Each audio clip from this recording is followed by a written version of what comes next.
সন্দেশখালীর ছবি দেখাচ্ছিলাম আপনাদের, বলছিলাম সন্দেশখালীর কথা, বিশ্ববিদ্যাও বলছিলেন। তো সন্দেশখালী থেকে আমার প্রতিনিধি জিয়াউল রয়েছে, জিয়াউলের সঙ্গে একবার আমি কথা বলি। জিয়াউল, সন্দেশখালীতে ভোট কেমন হচ্ছে? এখন দুপুর দুটো বেজে গিয়েছে, সকাল 7টা থেকে ভোট শুরু হয়েছে, কেমন হচ্ছে ভোট?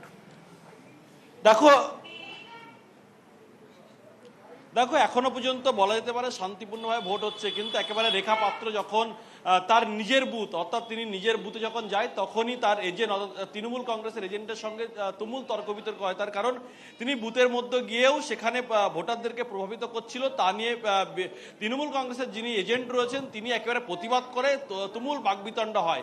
তারপর সেখান থেকে তিনি বেরিয়ে এসে এখন বিভিন্ন এলাকায় তিনি ঘুরছেন। কিন্তু সব থেকে যেটা বড় অভিযোগ, হাসনাবাদ এবং হিঙ্গলগঞ্জ, অন্যদিকে হাড়ুয়া, এই এলাকাগুলোই কিন্তু দেখা যাচ্ছে যে কেন্দ্রীয় বাহিনীর দ্বারাই মারধরে আক্রান্ত হচ্ছেন শাসক দলের কর্মী সমর্থকরা। তার কারণ যে সমস্ত বুথ এজেন্ট বসেছিল রাস্তার ধারে প্রায় 200 মিটার দূরে, সেখানে গিয়ে হঠাৎই সেখানে কেন্দ্রীয় বাহিনী জওয়ানরা যায়, গিয়ে বেধড়ক মারধর করে। এই ঘটনা এখনো পর্যন্ত হিঙ্গলগঞ্জে যেমন বেশ কিছু চেয়ার ভেঙে দিয়ে জলে ফেলে দেওয়া হয়, সেখানেও বিধায়ক এ নিয়ে সবর হয়েছেন। হিঙ্গলগঞ্জের বিধায়ক বলে কেন্দ্রীয় বাহিনী প্রভাবিত করছে এবং কেন্দ্রীয় বাহিনী বিজেপির হয়ে কাজ করছে। অন্যদিকে হাড়োয়ায় 277 নম্বর বুথ, সেখানেও কিন্তু এই যারা এজেন্টরা বসেছিলেন সেখানে গিয়ে বেধড়ক মারধর করে এবং হাড়োয়ায় আরও একটি জায়গা সেখানেও কেন্দ্রীয় বাহিনী গিয়ে মারধর করে। ফলে একদিকে এজেন্ট বার করে দেওয়া, অন্যদিকে মারধর। সিপিএমও কিন্তু বারবার অভিযোগ করছিল তাদের এজেন্টকে মারধর করেছে এবং প্রার্থীকে তাদেরকে বসিয়ে দিয়েছে। অন্যদিকে শাসক দলের পক্ষ থেকেও বলা হচ্ছে বিজেপির নেতাকর্মীরা তারা কিন্তু হামলা করেছে শাসক দলের উপরে, 3 থেকে 4 জন আহত হয়েছে। সব মিলিয়ে সন্দেশখালী এই মুহূর্তে হাই ভোল্টেজ একটি কেন্দ্র, সেখানে হাই ভোল্টেজ কেন্দ্র নিঃসন্দেহে। তবে এই ভোটের একটা অন্য ছবিও আছে, জিয়াউলের কাছে সেই ছবিও দেখবো। তবে তার আগে চট করে একবার দেখিয়ে নিই আপনাদের, 3 দলের 3 প্রার্থী তারা ভোট দিলেন। রেখা পাত্র প্রতিবাদী মুখ, রেখা পাত্র বিজেপি ক্যান্ডিডেট।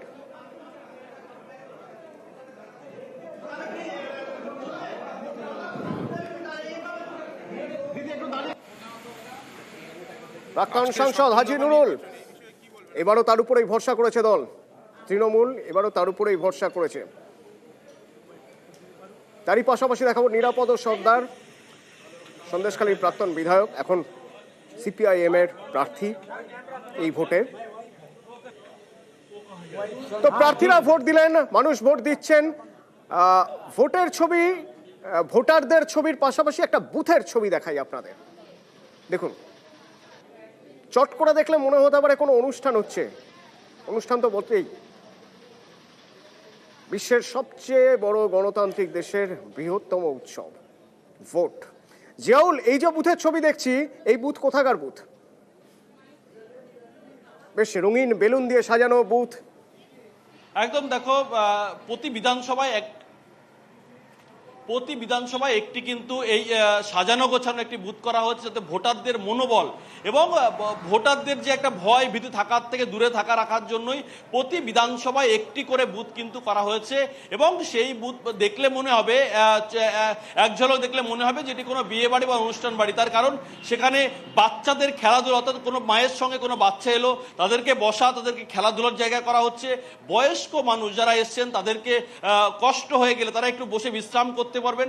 এবং সাধারণ মানুষ যারা ভোট দিতে আসবে এবং এই যারা ভোট দিচ্ছেন, যারা ভোটার না, তারাও কিন্তু দল বেঁধে এই বুথ দেখতে আসছেন। তার কারণ এত সুন্দর সাজানো গোছানো বুথ এর আগে কখনো দেখা হয়নি। নির্বাচন কমিশন ভোটারদের মনোবল, ভোটারদের উৎসাহ দেওয়ার জন্য এই ধরনের বুথ প্রতি বিধানসভায় একটি করে করা হয়েছে এবং এই তার জন্য ভোটাররা যেমন উৎসাহ, অর্থাৎ প্রায়। ধন্যবাদ জিয়াউল, ধন্যবাদ। আমার সঙ্গে বিভিন্ন রাজনৈতিক দলের প্রতিনিধিরা রয়েছেন, একবার কথা বলি। কেয়াদিকে দিয়ে শুরু করবো। কেয়াদি, ভোটের আগে থেকে, জানুয়ারি থেকে বারবার আমরা সন্দেশখালীর কথা বলেছি। ভোটের সময়, প্রথম দফার ভোটের প্রচারের সময় থেকে প্রচারে সন্দেশখালী ইস্যু এসেছে। আজ সন্দেশখালীতে ভোট দুপুর 2টো পর্যন্ত, এখনো পর্যন্ত কি মনে হচ্ছে, কেমন হচ্ছে ভোট? দুটো কথা বলতে চাই অতনু। প্রথম কথা হচ্ছে, আপনাদের যিনি সাংবাদিক, আমি জানি না উনি সংবাদ মাধ্যম আপনাদের নিউজ 18-এর উনি প্রতিনিধি নাকি তৃণমূল কংগ্রেসের। উনি যে তৃণমূলের যে বক্তব্যগুলো উনি হুবহু তুলে ধরলেন, অভিযোগ কথাটা একবারও বললেন না। উনি বললেন যে রেখা পাত্র নাকি প্রভাবিত করেছে। এটা উনি তৃণমূলের হয়েও কথাটা বললেন আমার মনে হলো। যদি ওনাকে ফোনে ধরা যায়, আমি জিজ্ঞাসা করতে চাই, ভিডিওটা তো আপনারাই আপনাদের চ্যানেলে দেখালেন, রেখা পাত্র ভিডিওটা দেখালেন, তাহলে আমাকে বলুন যে কোথায় তিনি প্রভাবিত করেছেন। তৃণমূল কংগ্রেস ভয় পেয়েছে রেখা পাত্রকে, সেই জন্যে একজন দাঙ্গাবাজ হাজি নুরুলকে আবার মমতা বন্দ্যোপাধ্যায়, যাকে অন্যান্য রাজ্যের কোনো একটা জায়গায় বিধায়ক করে লুকিয়ে রেখে দিয়েছিল, তাকে আবার ফেরত আনতে হয়েছিল, কারণ তারা সাম্প্রদায়িক রাজনীতি করছে এই সন্দেশখালিতে। গতকাল রাত্রে বেরমজুরে আমরা বিভিন্ন সময় ছবি দেখিয়েছি, আমি জানি না নিউজ 18-এ দেখানো হয়েছে কিনা, বেরমজুরে গিয়ে সেখানে তৃণমূলের গুন্ডারা পুলিশকে সঙ্গে নিয়ে, মমতা ব্যানার্জির পুলিশকে সঙ্গে নিয়ে ভোটারদের ভয় দেখাচ্ছে, তাদের মারধর করা হয়েছে। সেই ছবি আমাদের কাছে এসেছে, মহিলাদের মারধর করা হচ্ছে। আর আজকে যে ছবিটা দেখলো খুব ইন্টারেস্টিং অতনু, মানুষ যে লাইন দিয়ে ভোট দিচ্ছে এটাই তাদের প্রতিবাদ জানাচ্ছে। এই তৃণমূলের জমি, মহিলা, সবগুলো যে পিঠে বানানোর যে শিল্প তৈরি করেছিল, তার প্রতিবাদে আজকে মানুষ ভোট দিতে বেরিয়েছেন। নিশ্চয়ই আমরা তো আগামী 4 তারিখে দেখে নেব, আমরাও কিছু দাবি করছি, বিরোধীরাও দাবি করবে। তো আমার মোদ্দা কথা, আমরা কনফিডেন্ট। আমরা আজকে যে 9টা আসনে যদি অ্যাসেম্বলি সেগমেন্ট দেখি, অ্যাসেম্বলি সেগমেন্ট 2019-এর পর 2021-এ একটা ভাঙড় বাদ দিয়ে সবকটাতেই তৃণমূল কংগ্রেস জিতেছিল। গত পঞ্চায়েত নির্বাচনেও সিংহবাগ আসন আমরা জিতেছিলাম। সন্দেশখালিটা, যেটা বিশ্বজিৎ বলল, সন্দেশখালিটা বিজেপির তরফ থেকে ইস্যু করার চেষ্টা হয়েছিল, কিন্তু তারা বারংবার সেই ইস্যু করতে ফেল করেছে। তার কারণ হচ্ছে সন্দেশখালির সত্যিটা একদিকে, আর সন্দেশখালি বিজেপি যে রাজনীতিক মোড়কে যেটা প্রস্তুত করার চেষ্টা করেছিল সেটা অন্যদিকে, এবং তাদেরই নেতাদের বক্তব্য, গঙ্গাধর কয়েলের বক্তব্যতে সেটা ফাঁস হয়ে গেছে। আমাদের বিজেপি ইস্যু করার চেষ্টা করেছিল, এবং সেই সন্দেশ, এক মিনিট অতনু, একটা লাইন, এই সন্দেশখালি থেকে আমাদের লিড থাকবে, সন্দেশখালি থেকে লিড থাকবে দাবি করছেন কৃষ্ণদা। নিরাপদ সর্দার যিনি আজ প্রার্থী, তিনিও তো অ্যারেস্ট হয়েছিলেন। হ্যাঁ, মানে বিজেপি ইস্যু তৈরি করছিল, আর সিপিআইএম এর যে প্রাক্তন বিধায়ক তিনি অ্যারেস্ট হয়ে গেলেন।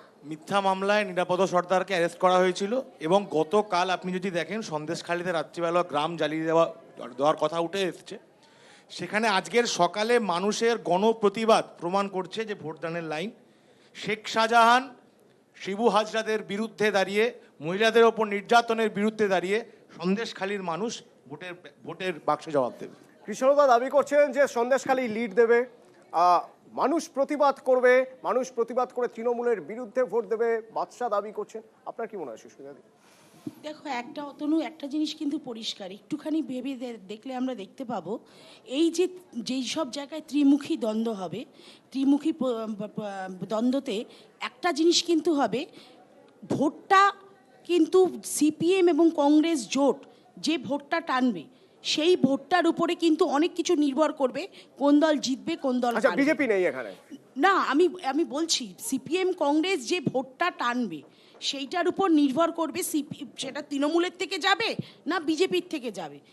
এখানে কিন্তু ফ্যাক্টর কিন্তু সিপিএম কংগ্রেস জোট কিন্তু ফ্যাক্টর। এবং অবশ্যই এটা মনে রাখতে হবে, আজকে সন্দেশখালির চিত্রটা কালকে যে একটা ভয়ের বাতাবরণ সৃষ্টি করেছিল সন্দেশখালিতে, আজকে সন্দেশখালির বাতাবরণটা দেখে মনে হচ্ছে অনেকটা শান্তিপূর্ণ একটা বাতাবরণ। সেখানে মানুষ সন্দেশখালির প্রেক্ষিতে যখন কথা হচ্ছে, সন্দেশখালির প্রসঙ্গেই আসি, সিপিআইএম কংগ্রেস জোট অর্থাৎ নিরাপদ সর্দার একটা ফ্যাক্টর, তার উপরে নির্ভর করছে বিজেপির দিকে ভোট যাবে নাকি তৃণমূলের দিকে ভোট যাবে, বা কারো একটা ভোট কাটা হবে। অবশ্যই এখানে একটা বিষয় হচ্ছে তিনি কতটা পার্সেন্টেজ ভোট কাটতে পারবেন, কারণ এখানে যে ত্রিমুখী লড়াই যদি হয়, যদি বামেদের এবং কংগ্রেসের ভোট যদি বাড়ে, তাতে লাভ কার হবে? বামেদের বা কংগ্রেস তো এখান থেকে জিততে পারবে না। যে রাজনৈতিক সংগঠন রয়েছে, যে ফলাফল দায়িত্ব নিয়ে বলতে পারেন যে জিতবে না। হ্যাঁ, এখনো সংগঠন যা আছে, অন্যান্য নির্বাচনের আগের নির্বাচনগুলো যে ফলাফল বিশ্লেষণ করলে সেই জায়গা থেকে আমি বলছি সুস্মিতাদি, যদি আপনিও বিশ্বাস করেন, আপনি যদি রাজনৈতিকভাবে শুধুমাত্র দলের রঙের বা আত্মবিশ্বাস না বাড়িয়ে বলেন, তাহলে জেতার মতো জায়গাতে নেই। দ্বিতীয় যে কথাটা আমার বলার, যে এই যে ন্যারেটিভস ভাঙার খেলা এইবারের নির্বাচনে আমরা সবচেয়ে বেশি দেখছি। এই যে প্রচুর, সবাই বললেন, কেয়াদি বললেন, বাদশাহ বললেন, সুস্মিতাদি বললেন, যে প্রচুর মানুষ স্বতঃস্ফূর্তভাবে ভোট দিতে আসছে। যদি বেশি ভোট পড়ে, স্বতঃস্ফূর্ত ভোট, তাহলে কার ফরে যাবে? একটা সময় এটা বলা হতো যে বেশি ভোট পড়লে শাসকের পক্ষে যায়, কিন্তু এই ন্যারেটিভস ভাঙার এই সুযোগ হচ্ছে সন্দেশখালিতে। সত্যি যদি প্রতিরোধ গড়ে ওঠে তাহলে তো বেশি ভোট পড়লে শাসকের বিরুদ্ধে যাবে, সেইটা 4 তারিখে দেখা যাবে। হ্যাঁ, শাসকের বিরুদ্ধেই তো যাবে। এবং আমি অতনু একটা কথা শুধু অ্যাড করতে চাই, একটা কথা অ্যাড করব শুধু এটা সন্দেশখালির জন্য না, সিপিএম কংগ্রেস কিন্তু প্রত্যেকটা আসনের জন্য একটা ফ্যাক্টর হবে। এই যে আজকে যে 9টা আসনে ইলেকশন হচ্ছে, কতটা ভোট পার্সেন্টেজ শেয়ারিং বাড়াতে পারে তার উপরে কিন্তু অনেক কিছু দেখা যাক 4 তারিখ বোঝা যাবে।